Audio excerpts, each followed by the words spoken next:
नमस्कार प्रिय दर्शकों, उपस्थित हूं मैं आप सभी के बीच में एक अत्यंत महत्वपूर्ण जानकारी लेकर। प्रिय दर्शकों, जैसा कि आप सभी जानते हैं कि पूर्व के दिनों में देव गुरु बृहस्पति ने नक्षत्र परिवर्तन किया था और शनिदेव ने भी नक्षत्र परिवर्तन किया था। वर्तमान समय में देव गुरु बृहस्पति जो कि चंद्रमा के नक्षत्र रोहिणी नक्षत्र में संचरण कर रहे हैं और शनिदेव देव गुरु बृहस्पति के पूर्वा भाद्रपद नक्षत्र में संचरण कर रहे हैं। प्रिय दर्शकों, वर्तमान समय में देव गुरु बृहस्पति और शनि का केंद्र का संबंध बना हुआ है, यानी कि चौथे दसवें का संबंध। प्रिय दर्शकों, जब कभी किसी ग्रह का केंद्र का संबंध बनता है, यानी कि चौथे दसवें का संबंध बनता है, चाहे वो कोई भी ग्रह हो, ये अत्यंत श्रेष्ठ होता है। अब वर्तमान समय में जो स्थिति है वो 7 राशियों के लिए बेहद जबरदस्त बनी हुई है, जिसमें से 5 राशियों के लिए बहुत बढ़िया है और 2 राशियों के लिए तो वरदान से कम नहीं है। प्रिय दर्शकों, इस वीडियो में देखिए इस वीडियो को और समझिए कि आपकी जन्म कुंडली में वर्तमान समय में कैसी स्थिति बनी हुई है। हालांकि देखा जाए तो मेष से लेकर मीन राशि पर्यंत प्रत्येक राशि के जातकों के लिए समय अच्छा चल रहा है, लेकिन फिर भी ये जो 7 राशियां हैं उसमें से खास तौर पे जो 2 राशियां हैं वो बहुत जबरदस्त सफलता अर्जित कर सकती हैं अगर वो इस समय प्रयास करें तो। इस समय किया हुआ प्रयास आपको श्रेष्ठ सफलता और श्रेष्ठ लाभ प्रदान करेगा। प्रिय दर्शकों, वर्तमान समय में अगर हम देखें तो यूं कह लीजिए कि ये जो समय, ये जो काल चल रहा है, ये किसी वरदान से कम नहीं है। और अगर इसका आप श्रेष्ठ लाभ चाहते हैं तो आप इस समय मेहनत करिए, जी तोड़ मेहनत करिए और निश्चित रूप से आपको वो सफलता प्राप्त होगी जिसके लिए आप सिर्फ सपने देख रहे हैं। प्रिय दर्शकों, जब भी गोचर के प्रभाव को समझना हो, जब भी नक्षत्रों के प्रभाव को समझना हो, सबसे पहले आप अपनी जन्म कुंडली को देखिए। अब जैसे मैंने चर्चा की वर्तमान समय में शनि और गुरु, तो अपनी जन्म कुंडली को खोलिए और उसमें देखिए कि शनि और गुरु की स्थिति कैसी है। अगर शनि और गुरु आपकी कुंडली में कमजोर अवस्था में है, कमजोर कैसे, नीच राशि में बैठे हैं, पीड़ित अवस्था में है। अब शनि कैसे पीड़ित होंगे, जब राहु की दृष्टि शनि पे पड़ जाएगी या जब राहु के साथ शनि बैठ जाएंगे तो ये पीड़ित हो जाएंगे। गुरु के ऊपर राहु की दृष्टि पड़ जाए, शनि की दृष्टि पड़ जाए तो गुरु पीड़ित हो जाएंगे। तो अगर ऐसी स्थिति है, शत्रु राशि में बैठे हैं, मान लीजिए गुरु जो है वृषभ में बैठे हैं, कन्या में बैठे हैं या तुला में बैठे हैं, तो ये उनकी शत्रु राशि है। शनि जो है वो मेष में बैठे हुए हैं, सिंह में बैठे हुए हैं, वृश्चिक में बैठे हुए हैं, तो इनकी कमजोर राशियां हैं, यहाँ शत्रु राशि है। षटबल में कमजोर हो, 6 प्रकार का बल होता है ग्रहों के पास, और उन ग्रहों के 6 प्रकार के बल में अगर कमजोर पड़ रहे हो, पक्ष बल से कमजोर पड़ रहे हो, शनि जो है वो जन्म आपका सुबह का हो तो शनि कमजोर हो जाएंगे, जन्म अगर रात्रि का तो देव गुरु बृहस्पति के बल में कमी आ जाएगी। या किसी भी अन्य तरीके से षटबल में कमजोर है, अंश बल से कमजोर हो जाए, डिग्री वाइज वृद्ध अवस्था में चले जाएं, मृत अवस्था में चले जाएं, अस्त हो जाएं, तो ऐसी अवस्थाओं में ग्रह कमजोर हो जाता है। जब ग्रह कमजोर हो जाएगा तो कई लोगों का ऐसा कहना होता है कि भाई आप तो बता रहे हैं बड़ा अच्छा होगा, लेकिन हमारे साथ तो कुछ नहीं हो रहा है। उसका कारण यही होता है, इसकी जिम्मेदार है आपकी व्यक्तिगत जन्म कुंडली। अगर जन्म कुंडली में उस ग्रह की स्थिति कमजोर है तो वो गोचर में अच्छा होने के बावजूद अपना श्रेष्ठ प्रभाव प्रदान नहीं कर पाएगा। और अगर आपकी कुंडली में ग्रह बली हैं, शनि और गुरु की अगर चर्चा करें और शनि और गुरु आपकी कुंडली में बली अवस्था में बैठे हैं, तो यकीन जानिए ये समय, ये काल आपके लिए बेहद शुभ और वरदान से कम नहीं है। इसका संपूर्ण लाभ उठाइए। प्रिय दर्शकों, जब भी कोई ग्रह गोचर में एक दूसरे से केंद्र का संबंध बनाता है वो बहुत बलवान हो जाता है।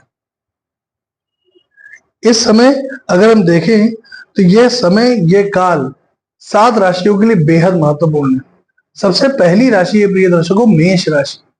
देखिए, मेष में वर्तमान समय में लाभ भाव में शनिदेव संचरण कर रहे हैं कुंभ राशि में, और द्वितीय भाव दूसरे घर में धन के भाव में देव गुरु बृहस्पति संचरण कर रहे हैं। हालांकि मैंने पूर्व के अंक में यह भी बताया था कि व्यवेश का धन भाव में बैठना धन खर्च कराएगा, लेकिन अगर ये धन खर्च सात्विक कर्मों में होता है, सदकर्मों में होता है, तो ये बहुत अच्छा है। धार्मिक कृत्यों में आपके व्यय बढ़ेंगे, रुचि बढ़ेगी, पैसा जबरदस्त आएगा। इस समय आप जितनी मेहनत करना चाहते हैं करें, पैसा आपके पास जबरदस्त आएगा, चौओर से आएगा, यकीन जानिए, इसमें कहीं कोई दो मत नहीं है, पैसा बहुत आएगा। और ये समय, इस काल को श्रेष्ठ बनाने के लिए आप जितना हो सके पुरुषार्थ करिए, मेहनत करिए, सब प्रयास करिए ज्यादा से ज्यादा। आपके पास धन आएगा, धन टिकेगा। अगर थोड़ा बहुत धन खर्च हो भी जाता है तो भी कोई समस्या वाली बात नहीं है। दूसरी राशि है प्रिय दर्शकों वृषभ। वृषभ में वर्तमान समय में राशि पर ही देवगुरु बृहस्पति संचरण कर रहे हैं और दशम स्थान पर शनिदेव संचरण कर रहे हैं।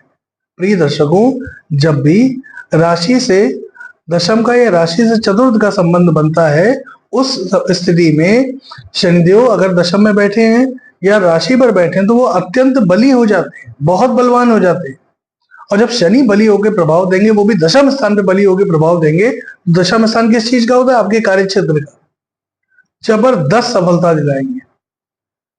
आप नौकरी पेशा हैं तो, आप व्यापारी हैं तो, हर तरफ से आपको सफलता मिलती हुई दिखाई दे रही है। इसमें कहीं कोई दिक्कत वाली बात नहीं है। एक आय के एक से ज्यादा रास्ते आपके लिए बनते हुए दिखाई दे रहे हैं। भूमि, भवन, वाहन का सुख, अचल संपत्ति का सुख, विशेष तौर पे अचल संपत्ति का सुख आपको निश्चित रूप से प्रदान होगा। इस दौरान अगर कहीं आप घूमने फिरने की योजना बना रहे हैं, कोई यात्रा पे करना चाहते हैं, कोई धार्मिक कृत्य करना चाहते हैं, निसंदेह आप सफल होंगे। यह समय, इस काल को व्यर्थ मत जाने दीजिए। जितना हो सके मेहनत करिए, पुरुषार्थ करिए, सफलता निश्चित प्राप्त हो। तीसरी राशि प्रिय दर्शकों सिंह। सिंह में जो वर्तमान समय में स्थिति है वो ये है कि देव गुरु बृहस्पति दशम स्थान से गोचर कर रहे हैं और शनिदेव जो है वो कुंडली के सप्तम भाव में शश महापुरुष योग बना के गोचर कर रहे हैं। शश महापुरुष वृषभ के लिए भी है, शश महापुरुष सिंह के लिए भी। और ये जो गोचर की स्थिति है, ये जो चौथे दसवें का संबंध है, ये बहुत उत्तम है। इस समय सिंह वालों का मान सम्मान, पद प्रतिष्ठा का लाभ निश्चित रूप से प्राप्त होगा। अचल संपत्ति का लाभ निश्चित रूप से प्राप्त होगा। भूमि, भवन, वाहन के सुखों का लाभ निश्चित रूप से प्राप्त होगा अगर ये दोनों ग्रह आपकी जन्म कुंडली में बली हैं तो। प्रिय दर्शकों, शनि और गुरु का ये संबंध इतना महत्वपूर्ण है कि जिसमें आपको धन तो आएगा ही, धन संचित भी होगा, पैसा टिकेगा, पैसा बर्बाद नहीं होगा। सिंह वालों के लिए यह समय बहुत बढ़िया है। हालांकि देखा जाए यहाँ पे तो देव गुरु बृहस्पति आपकी कुंडली में अष्टम भाव के स्वामी बनके भी दशम भाव पे गोचर कर रहे हैं, जो कि दिवालिया योग बनाता है। लेकिन चूंकि देव गुरु बृहस्पति यहाँ पंचमेश भी हैं और पंचमेश का दशम भाव में गोचर करना बहुत अच्छा होता है, तो दिवालिया होने की बात यहाँ पे नहीं की जाएगी। चौथी राशि है प्रिय दर्शकों कन्या। कन्या वो भाग्यशाली, वो वरदान प्रदायक राशि है जो पहली राशि है राशियों के क्रम में, जो अत्यंत महत्वपूर्ण गोचर का लाभ लेने जा रही है। कन्या के लिए यह समय देखा जाए तो नवम भाव में देवगुरु बृहस्पति का संचरण भाग्य के संपूर्ण सुखों में वृद्धि कराना, पराक्रम पुरुषार्थ में वृद्धि कराना, संतान का सुख, आपके दाम्पत्य जीवन का सुख दिलाना। और शनिदेव सबसे अच्छी स्थिति में कुंडली के छठे भाव में बैठे हैं, जहां पे उनकी स्थिति सर्वश्रेष्ठ मानी जाती है। प्रबल शत्रुहंता योग, जो विद्यार्थी विदेश जाके पढ़ाई करना चाहते हैं, बहुत बढ़िया समय।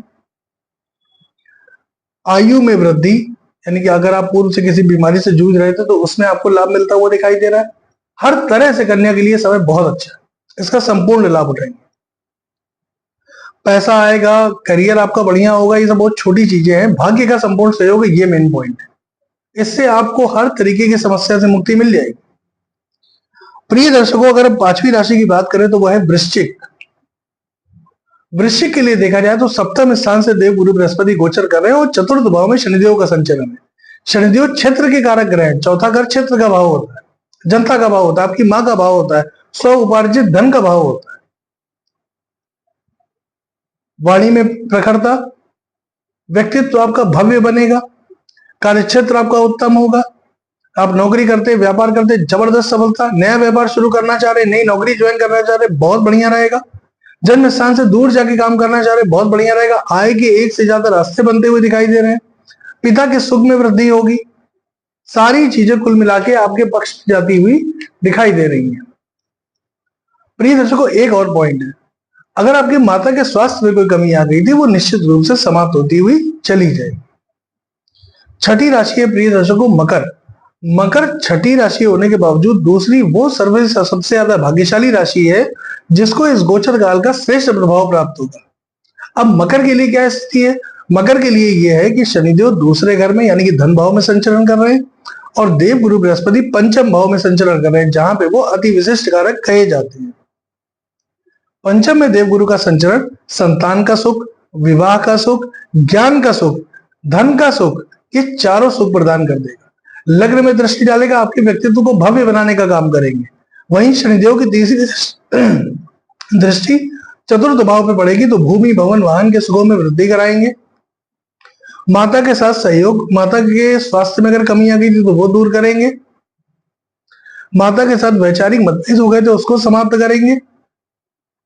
अष्टम भाव पे दृष्टि डालेंगे, आयु में वृद्धि करेंगे। स्वास्थ्य अगर आपका खराब चल रहा था तो वो स्वास्थ्य ठीक होता हुआ चला जाएगा। और दशम भाव पे लाभ भाव में दृष्टि डालने के कारण चूंकि शनि और गुरु दोनों की सम्मिलित दृष्टि पड़ेगी, लाभ के एक से ज्यादा रास्ते खुलते हुए चले जाएंगे। और अंतिम राशि की बात करें प्रिय दर्शकों तो अंतिम राशि है कुंभ। कुंभ अंतिम वो राशि है जिसमें लग्न पे यानी कि शनिदेव राशि पर ही संचरण कर रहे हैं, कुंभ राशि पर ही, और चौथे घर से देवगुरु बृहस्पति का संचरण। 7.5 की ढैया आपको चल रही है, मध्य ढैया, लेकिन उसके बावजूद ये समय ये काल आपके लिए जबरदस्त है। खूब मेहनत करिए, खूब लाभ उठाइए इसका। जितनी भी तरह की अचल संपत्ति उसका लाभ आपको होगा अगर आपकी कुंडली में शनि और गुरु दोनों बली हैं तो, या कम से कम कोई एक बली है तो। कार्यक्षेत्र आपका बहुत अच्छा होगा, प्रेम संबंध आपके मजबूत होंगे। हालांकि आपको संतान और विवाह का सुख इस गोचर काल के दौरान नहीं मिलेगा, लेकिन उसके बावजूद शनि शश महापुरुष योग बनाएंगे जो कि आपके पराक्रम, आपके पुरुषार्थ में वृद्धि कराएंगे, आपके दाम्पत्य जीवन को सुखद बना रहे हैं। दशम स्थान पर दृष्टि डालेंगे, कार्यक्षेत्र जबरदस्त कर देंगे। प्रिय दर्शकों, इस वीडियो को आज बनाने का उद्देश्य मेरा सिर्फ ये था कि जो 7 राशियां हैं, अगर आप कहीं ना कहीं इस समय थोड़ा सा आलस दिखा रहे हैं, कमजोर पड़ रहे हैं, खासतौर पे कुंभ वालों की बात करें और खासतौर पे सिंह वालों की बात करें, थोड़ा बहुत आलस आएगा, लेकिन उससे आप बचिए, काम में तेजी लाइए, मेहनत करिए, संघर्ष करिए, पुरुषार्थ करिए। ये समय इस काल को व्यर्थ मत जाने दीजिए। अगर आपने मेहनत कर ली और आपकी कुंडली में दोनों ग्रह बली हैं तो यकीन जानिए अक्षरशः मेरी बातें सत्य होंगी, अक्षरशः। प्रिय दर्शकों, आज के लिए बस इतना ही। अनुमति प्रदान करें, पुनः आपसे मुलाकात होगी, तब तक के लिए नमस्कार।